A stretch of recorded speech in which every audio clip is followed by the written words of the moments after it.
क्या आपको पता है जगधात्री माँ की पूजा कैसे शुरू हुआ और किसने किया? मैं सुनाता हूँ। बहुत साल पहले नदिया के महाराजा कृष्णचंद्र रॉय। उनका राज्य बहुत समृद्ध था, लोग खुश थे और महल हमेशा संगीत, शंख की ध्वनि और चंदन के धुएं की खुशबू से भरा रहता था। सबसे बड़ा राजा अपनी गहरी भक्ति के लिए मशहूर था, देवी दुर्गा के प्रति। हर साल शरद ऋतु आते ही जब हवा थोड़ी ठंडी हो जाती और काश के फूल खेतों में खिल जाते, कृष्णचंद्र रॉय एक भव्य दुर्गा पूजा का आयोजन करते। महल के गेट सबके लिए खुले रहते।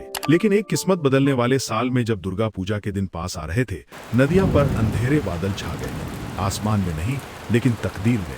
ब्रिटिश ईस्ट इंडिया कंपनी, जो अब बंगाल में बहुत ताकतवर हो गई थी, ने राजा पर आ जाना ना मानने और कर न देने का इल्जाम लगाया। राजे की निर्दोषिता के बावजूद उसे गिरफ्तार कर लिया गया और उसकी प्यारी धरती से दूर एक ठंडी और अंधेरी कैदखाने में डाल दिया गया। उन पत्थर के दीवारों के बीच जब त्योहार के दिन बीत रहे थे, राजा अकेला बैठा रहता था। ढाक के ढोल और शंख की आवाज, जो कभी उसके लिए संगीत थी, अब सिर्फ यादें बन चुकी थी।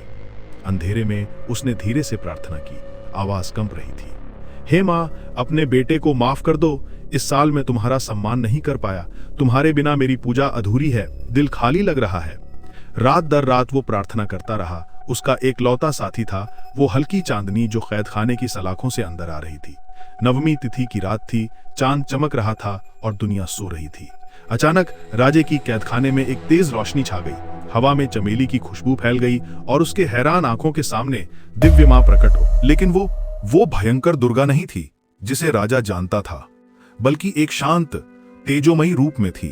उनकी आंखों में सृष्टि की शक्ति बसी थी। उन्होंने धीरे से कहा, जब दुर्गा की पूजा संभव नहीं होती, तब मुझे जगतधात्री के रूप में पूजना। राजा ने हाथ जोड़ लिए।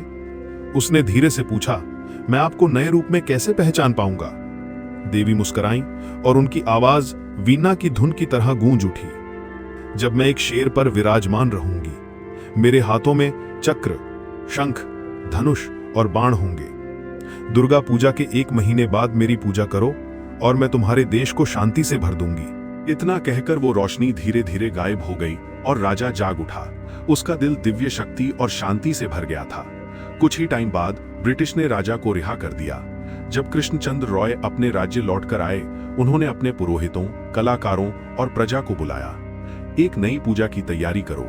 उन्होंने आंखों में चमक के साथ कहा, माँ फिर से हमारे पास आई हैं, जगतधात्री के रूप में, जो इस संसार को संभालती हैं। उनके मार्गदर्शन में मूर्तिकार ने एक नई प्रतिमा बनाई।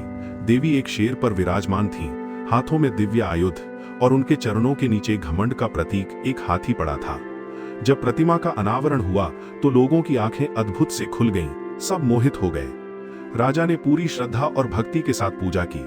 घंटों की धुन गूंज उठी, दिए रोशन हो गए और भक्ति गीतों से माहौल भर गया।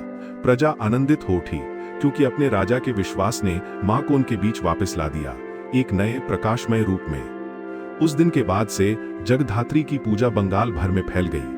कृष्णनगर से लेकर चंदन नगर तक हर जगह मां के नाम की महिमा गूंजने लगी। आज भी जब दुर्गा पूजा के 1 महीने बाद का समय आता है, सड़कें रोशनियों, संगीत और भक्ति से जगमगा उठती हैं।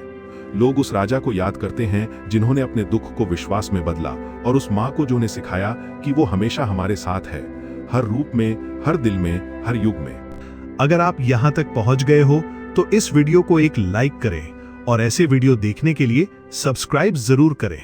धन्यवाद।